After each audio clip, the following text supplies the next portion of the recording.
Okay. Yeah, same here. I mean, like all the finals. Oh, you mean you have to finish up your work? Yeah.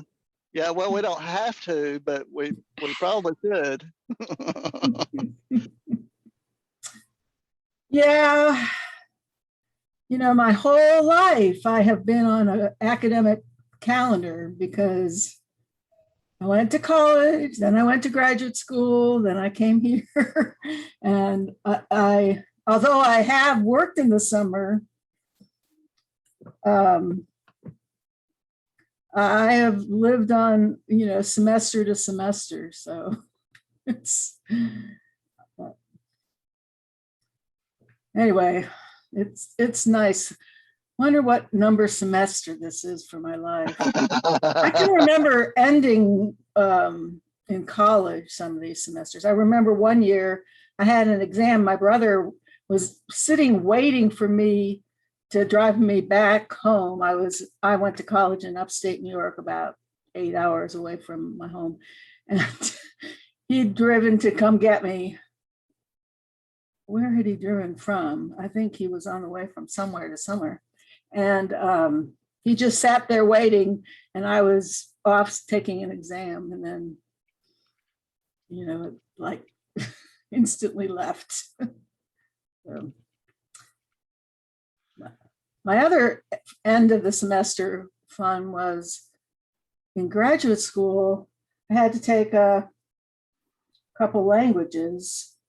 So I knew French, and I was able to take decent level French, but I didn't have a second language. So I took one of these courses they create for graduate students where you learn all of German or something. In my case, it was German in 4 weeks, enough to pass an exam. And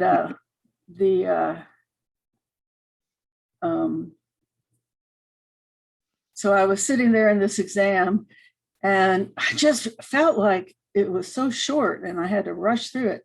And then somehow I figured out that my watch was running almost twice as fast as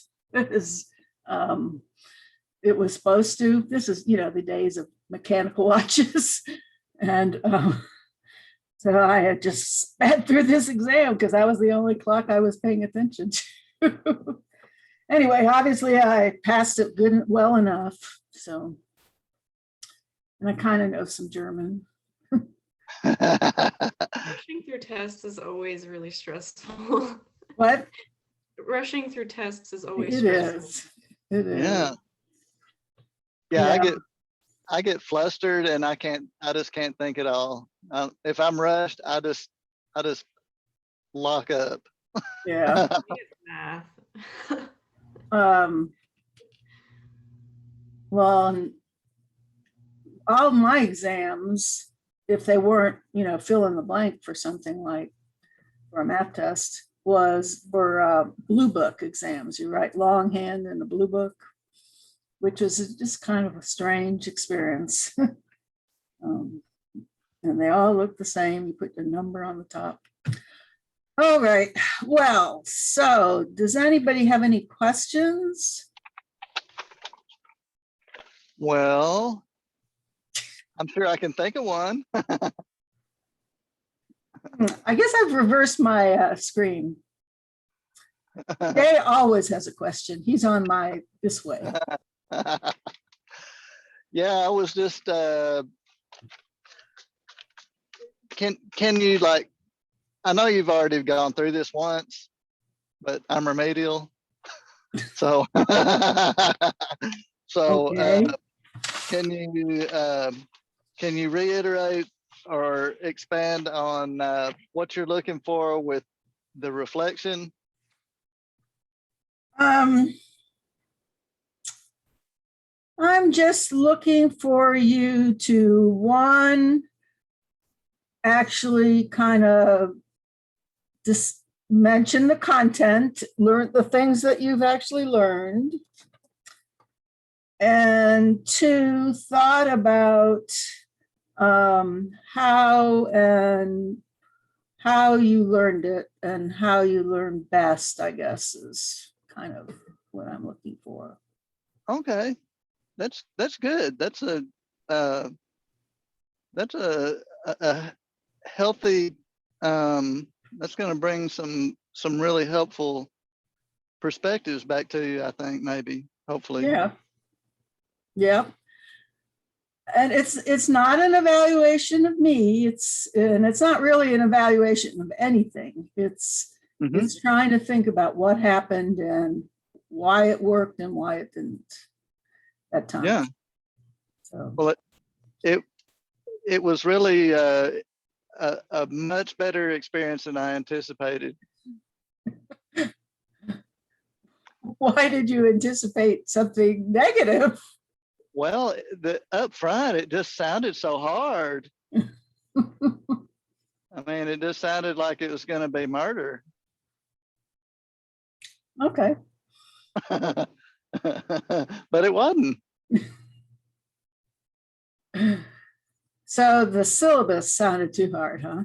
Or is just something that says rhetoric and theory in the title? Right. That's really intimidating. It is, yeah. Theory is something that people seem to get intimidated by. Yeah. What do you guys think a theory is now that we're done with this class? Anna? And Morgan and Aaliyah, if you could participate by chat, if you can't vocally. I think it might be just like a way to interpret or maybe just like a way of doing things, I suppose. Like I think of like for example, like classical structure, like that's one way you could follow it, but there's other ways you could do it. But like, can you think of a better, a more descriptive noun than way? Method. Method, maybe? Yeah. I think a useful concept is a framework. It gives you a framework to looking at things, because life, I mean, and this is true of language too. If you've ever listened to somebody speaking a language you absolutely don't understand at all, you can't even tell where the word breaks necessarily are. It's all undifferentiated. And yes, Morgan said there's different mediums you can use. And a theory, and so a language in a sense is a theory about that sound. That is, there's all these words, there's the way of putting the words together in a syntax, and there's uses of the words.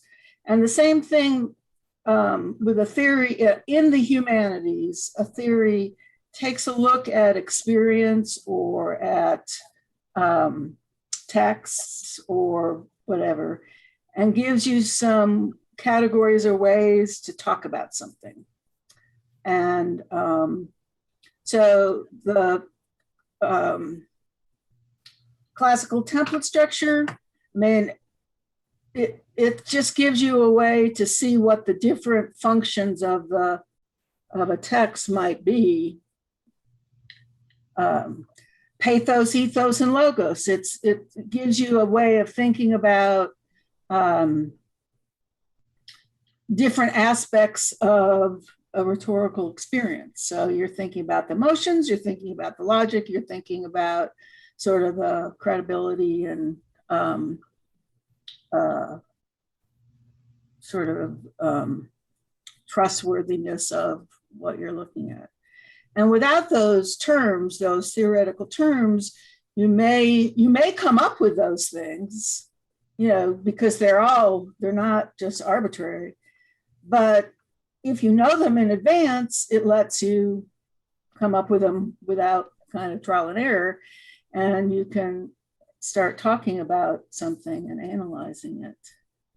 Yeah. And speak intelligently with other people who are in the field. Yes, exactly. So one of the things you may have learned in a writing class is this idea of discourse community, that that people, that you as an individual participate in multiple discourse communities, and there are different ways of talking, different sort of grammatical kinds of constructions, different styles, different topics, different theories. And the discourse community of your home and of your workplace and of school, they're all slightly different. And you learn to, and you communicate in different ways. And you know that all very intuitively. Discourse community is another theoretical concept. It's been a very important writing theory concept. And Can you so expand Morgan, on I'm Can you sorry. expand on that concept of discourse communities? I haven't heard that before, and I'm interested. I know the other people on here are too, probably. Well, one thing to think about is the term discourse. And we talk about language as being at the level of the word. And so we learn about, the meaning of words at the level of the sentence. And so language has syntax or grammar or a way of putting things together. And then going up a level at the level of the discourse. That is, how do you put sentences together in order to communicate?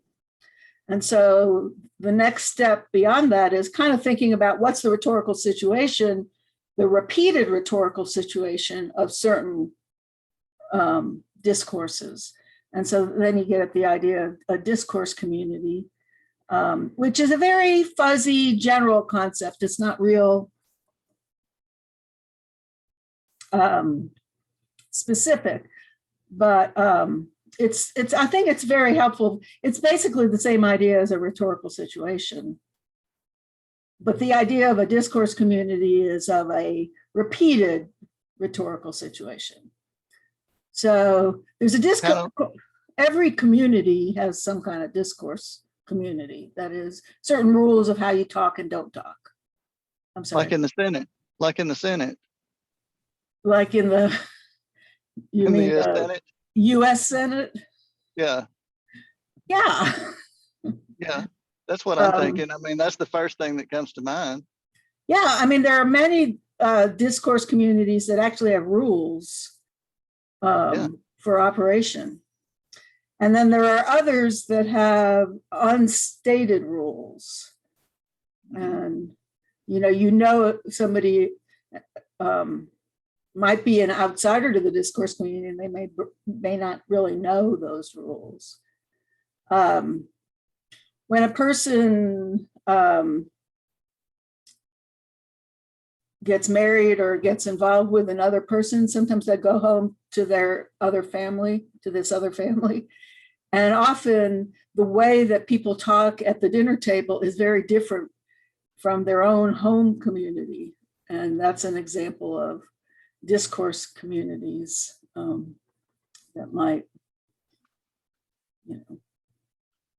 a classroom is a discourse community. Each specific classroom is a discourse community to the extent that each specific classroom seems to have different ways of functioning, people act. And then genres can be parts of different discourse communities. So it's kind of a shorthand for thinking about rhetorical situation. Okay, thank you.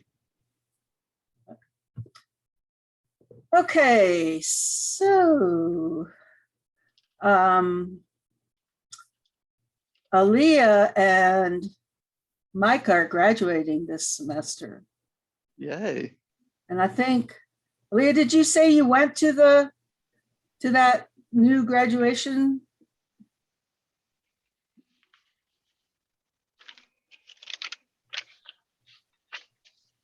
Are you talking? I saw your mute went off.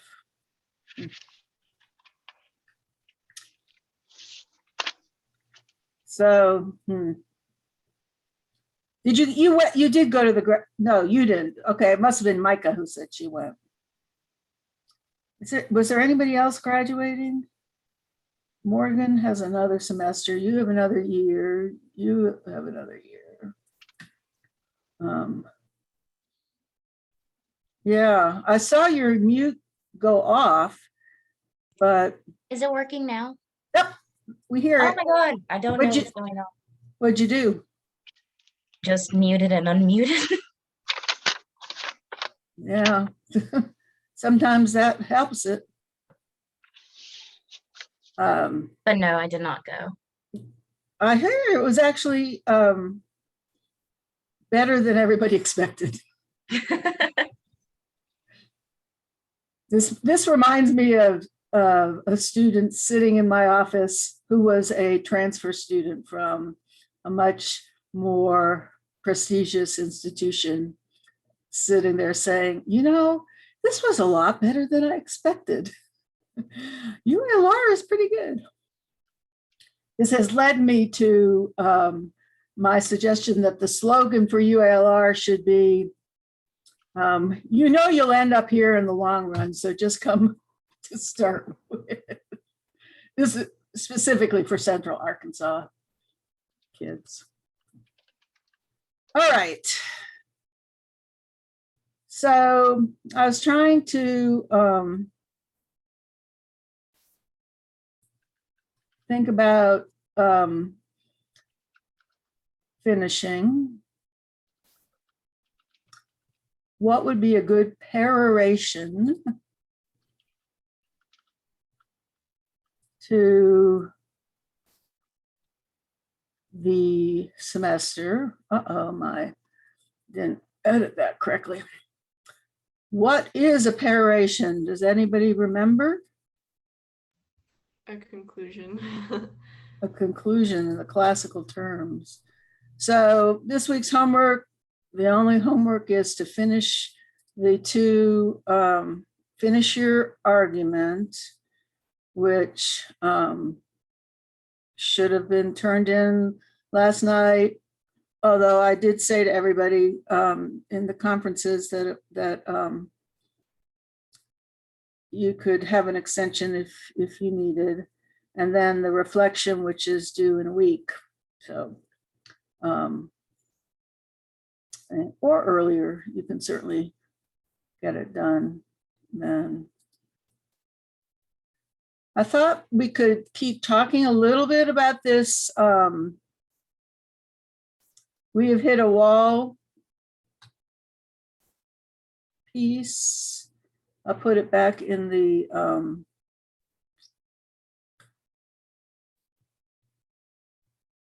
are you looking at my my PowerPoint or screenshot? No. No. It may be just something I can choose on my end. Oh, there it is. Now you are. All right. I forgot to select.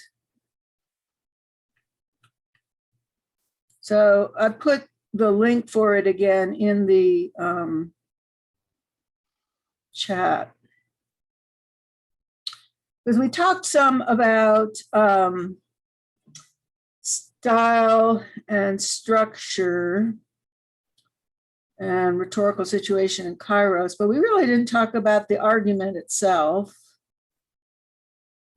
So I thought we could talk about the ideas from the theoretical constructs from argument.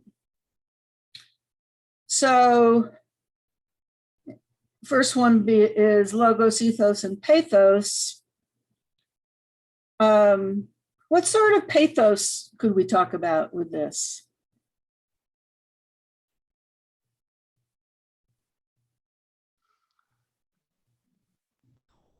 I think like the relatable factors, like the examples,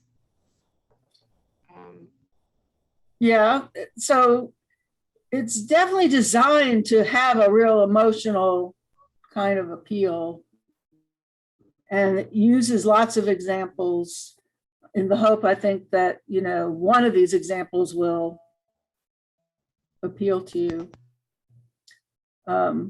Another emotional element is sort of the humor in it. I mean, it's sort of light humor. It's not real haha funny, but it's you know, it kind of describes hitting a wall in a variety of different ways that are somewhat humorous. What sort of way does it try to establish ethos?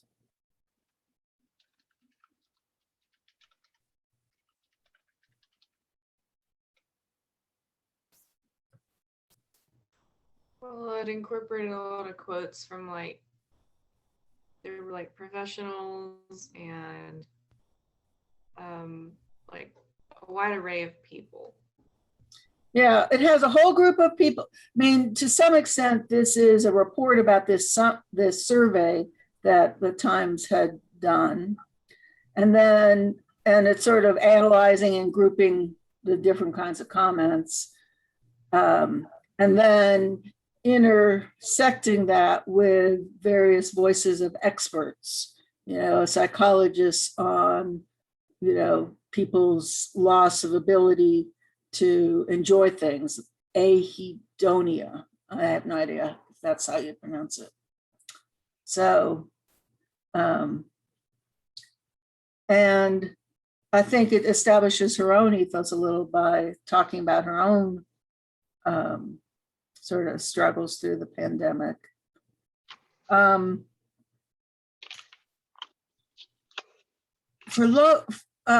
Stasis is one of the things to think about with argument. What stasis is this? And as I've put here, a clue to the stasis that's the main stasis in the argument is how you would disagree. And I know a couple of you did take a look at the questions and comments in the online version. So what is the primary stasis here?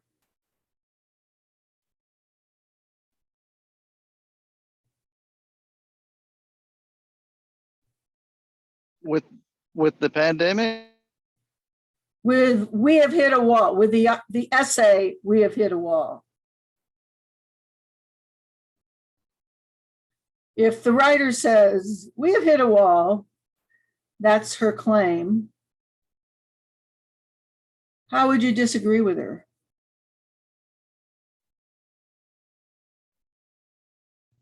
Well, you could disagree by saying like, well, we haven't hit a wall, like some people are doing great, kind of thing. Which is exactly what a bunch of people said in the comments. We have not hit a wall. So what type of stasis is that? Fact, evaluation, policy, or definition? Maybe evaluation. What did you say, Anna? Evaluation. Could be in what sense? Like evaluating like what the situation is, but now that I say that, maybe it's definition. It's an interesting thing. It's definitely not policy. You know, it's not arguing about what we should do about it. In fact, at the end it says, you know, if you figure out what to do about it, tell me. But it actually shows you the overlap between fact, definition, and policy, and quality or evaluation. Because I was thinking of it as fact. So no, my life was not like that, which is how a lot of these people argued about it. But another way to approach it is to see it as an evaluation of the life, or how you define what's going on. Yeah. And all that has to do a lot with how people are about these things. You know, I mean, there's a lot of advice out there about how you name your experience having an effect on how you feel about the experience. And so another idea that we talked about in terms of argumentation is Toulmin reasoning. And this is a screen I had from earlier.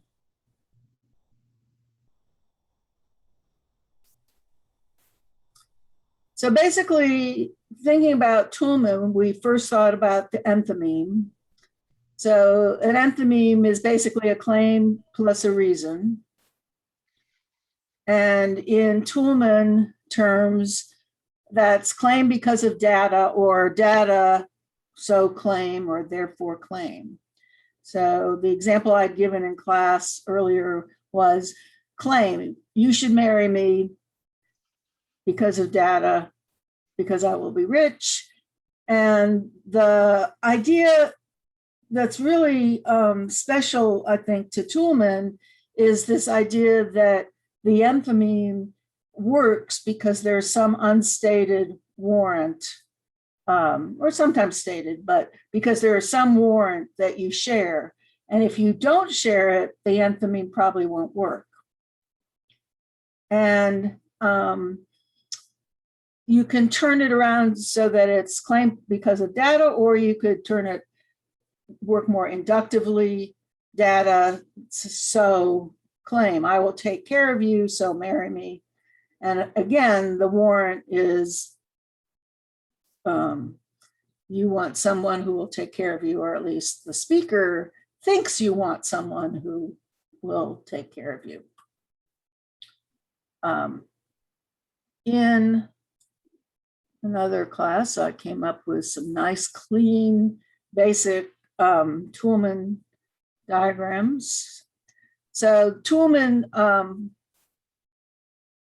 for data also use the term grounds, although it could also be kind of behind the data, further specific details. But this is the basic Toulmin, what they call Toulmin triad. So here's a data, so therefore the claim, and the warrant is what links the two together. And if you add backing,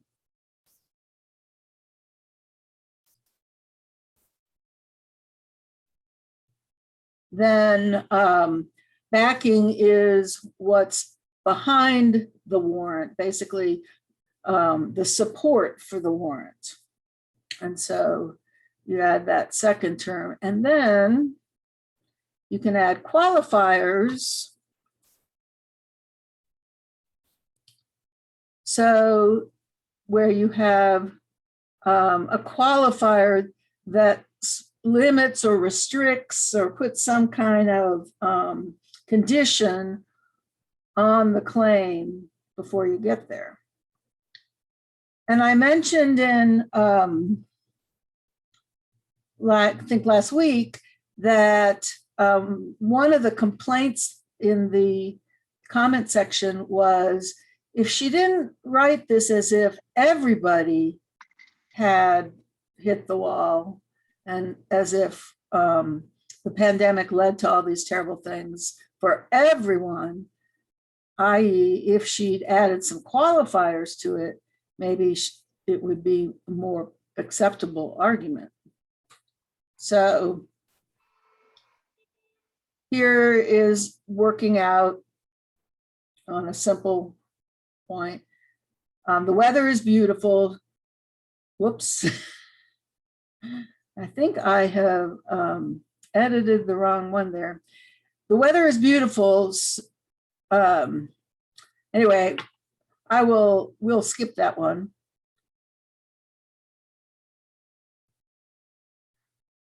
I was trying to edit the different points, but here is the basic framework for the parts of a Toulmin. And the one piece I haven't included is the rebuttal, which also would be, well, the thing about the rebuttal is that you can rebut anything. So you might rebut the facts that where you went to, you know, that your argument's based on. You can rebut the claim. You can rebut the warrant. You can rebut the backing. All of these things can be rebutted. And that's kind of an interesting point about the usefulness of Toulmin, is that you can kind of see how different pieces of an argument could be rebutted. So I see what I did is I had several different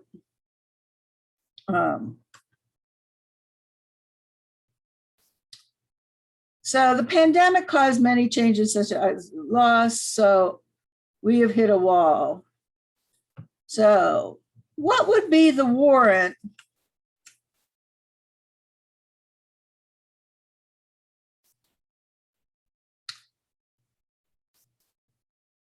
that gets us from this data to this grounds? I'm sorry, this claim.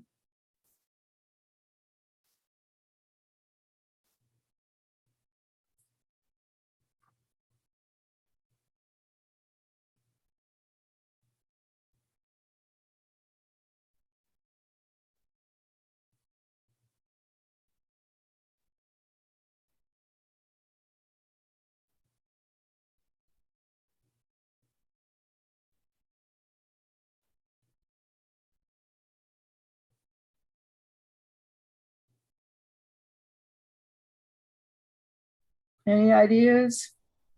Maybe the changes are bad, negative. So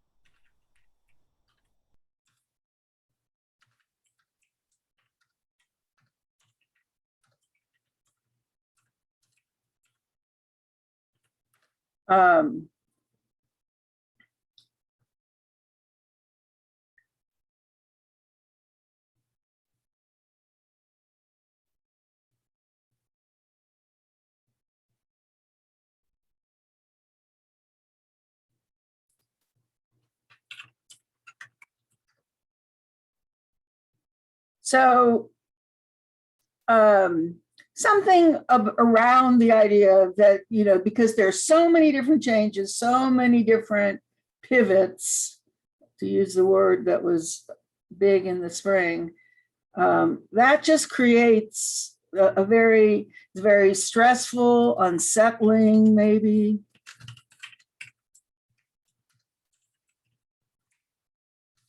And then sort of a link of that is that the more changes you have, eventually there's a point where you can't take any more. And then the backing from this whole thing was the evidence from the survey and from the experts. And so you can see how logic, logos, ethos, and pathos play into Toulmin, and how stasis theory could play in. You can also see how you could end up rebutting any single one of these things.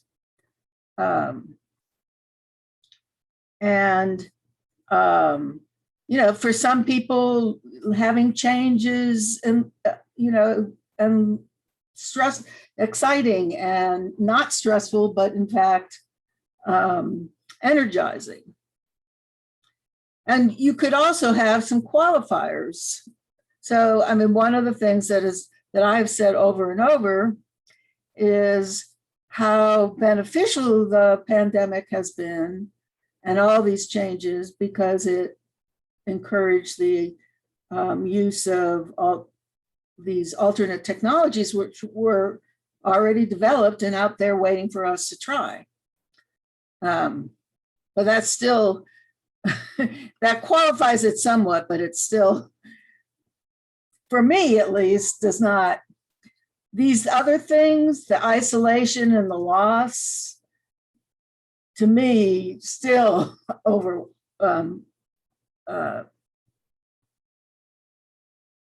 make it overcome the other. But we've all heard the saying that a challenge is another word for opportunity, or some similar kind of statement like that. So here's one way to put out the argument. The last year has been a pandemic with so many changes, including isolation, constant Zooming, loss and grief, and you could fill in the blank for all the different things that people experienced. So we have hit a wall. The sheer number of changes in the isolation have caused us all to hit a wall. And here I put all, which again is a qualifier, and perhaps not, it would be better in terms of persuading other people to provide a qualifier, a different qualifier. So I wanted to just kind of go over that as a review of some of these ideas so that you will carry them forward. This goes back to this idea of reflection or studying for a final exam, of taking those ideas that you might have learned about earlier and thinking about them again, maybe applying them in a new way, maybe, and that's one of the ways of thinking about the future. Maybe thinking about, how these ideas might relate to other courses, other coursework, or jobs, etc.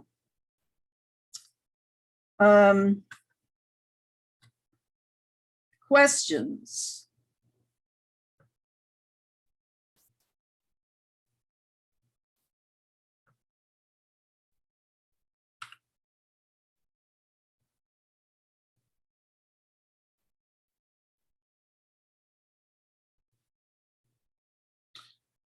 Okay, so the closest I could come up with something to do for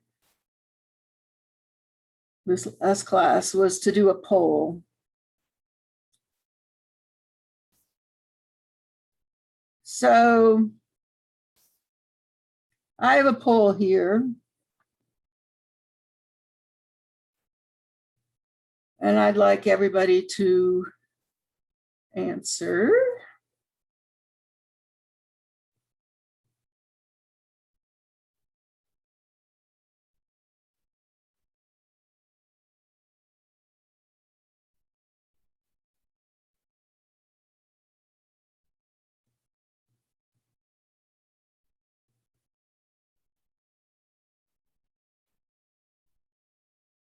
Is it letting you respond to more than one? Yeah, it is. Oh, good. Yeah, I picked 2. All right. One more person needs to vote.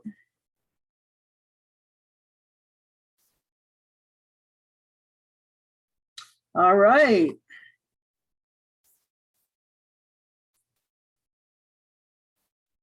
Share results.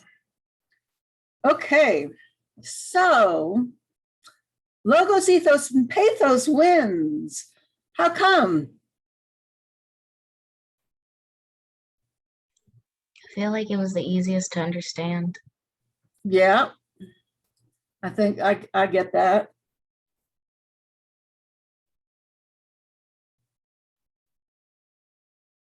Other reasons? How many of you had heard of Logos, Ethos, and Pathos before this class? I did. So at least one. I mean, I think that makes it easier to understand. I have, repetition of difficult things happens. Are you guys all clear on the difference between logos, ethos, and pathos? You have to look it up anymore, or can you just say what it is?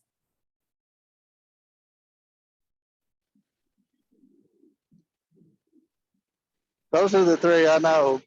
That's the other ones I have to look up.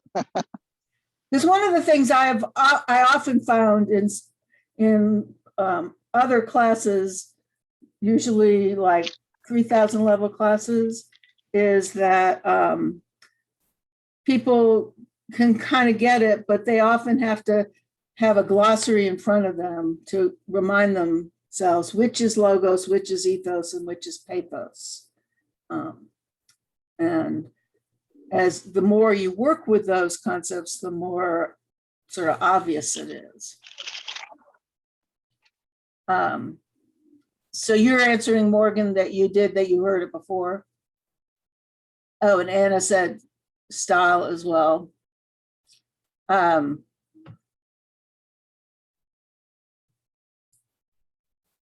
Okay, so who said Kairos was your favorite concept?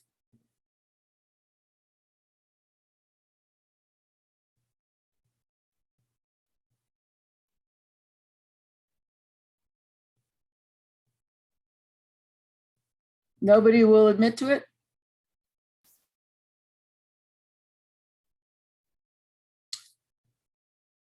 Who said classical template?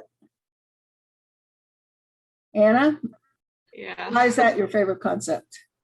I think it just kind of, I feel like it can apply to a lot of different kinds of writing, like the textbook mentioned like academic writing, but also like plot for like books and movies, like for example, like I write like fiction, fantasy, and like I can kind of see how like the introduction could be like setting everything up, giving the background information, and then like it can kind of I don't know, like it seems like a very versatile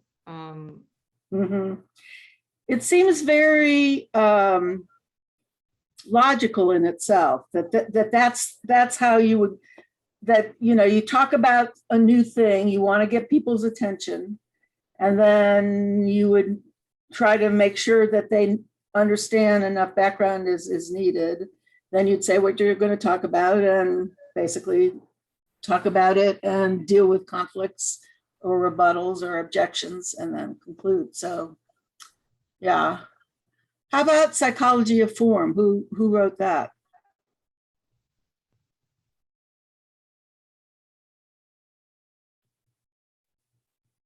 So Morgan, I don't know what your I did in yes refers to. So does anybody want to claim psychology of form?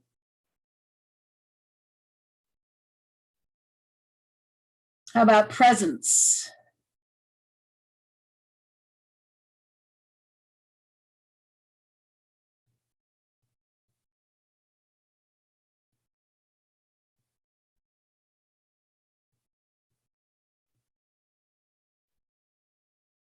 No? And nobody put down Toolman reasoning. Oh dear.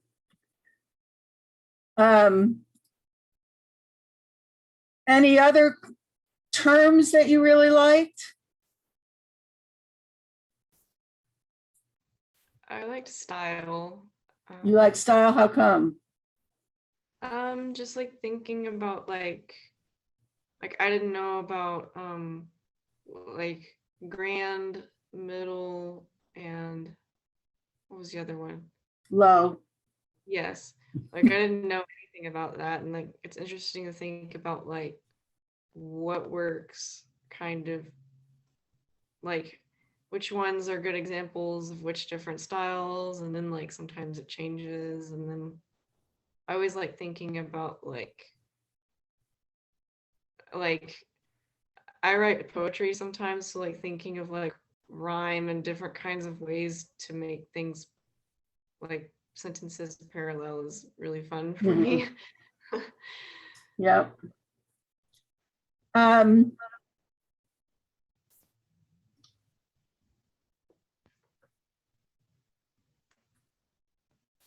let's see.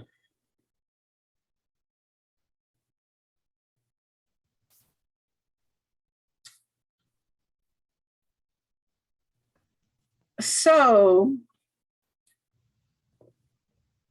Aaliyah, in the asynchronous quizzes, a lot of people said they hadn't really thought that parallelism was as versatile, I think, as it is.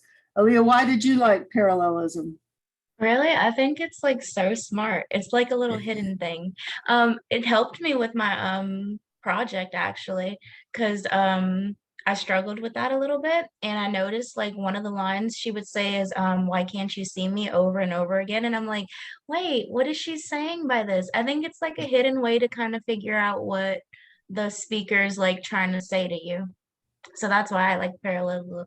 I cannot say that word. I think a lot of it has to do with this, putting ideas together. And I mean, it's partly, anytime you look at style, it's trying to be precise about what you're really trying to say. But the parallelism really makes you, there's some human thinking that just natural to think about comparisons and putting things next to each other. And it makes things cleaner too.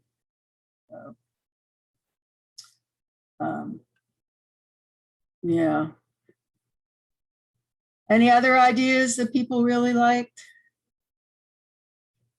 Everybody liked that word zeugma, which I'm not sure how to pronounce, but I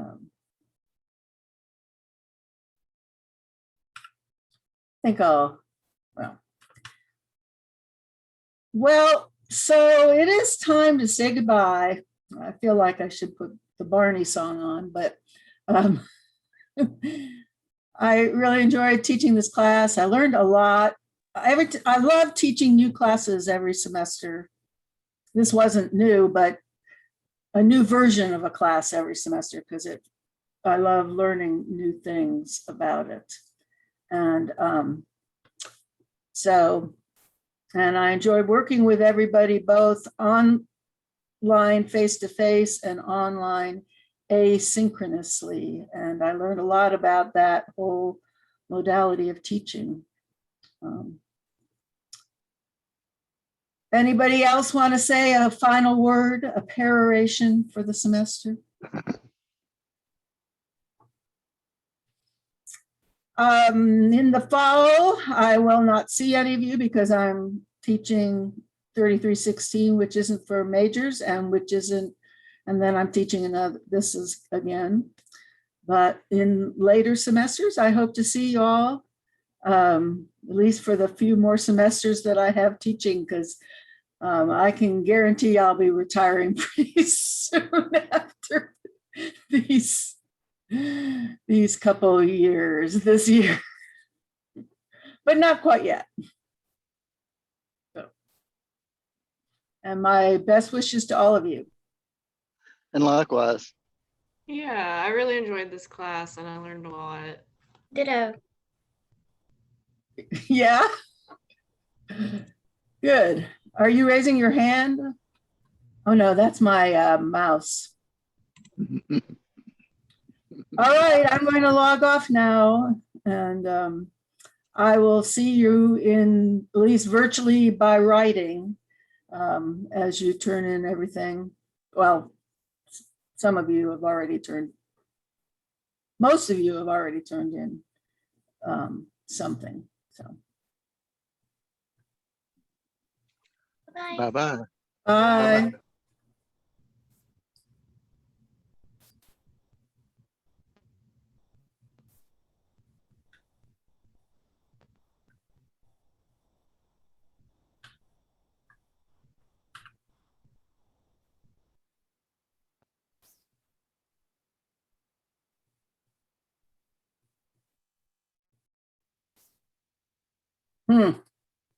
You're all still there.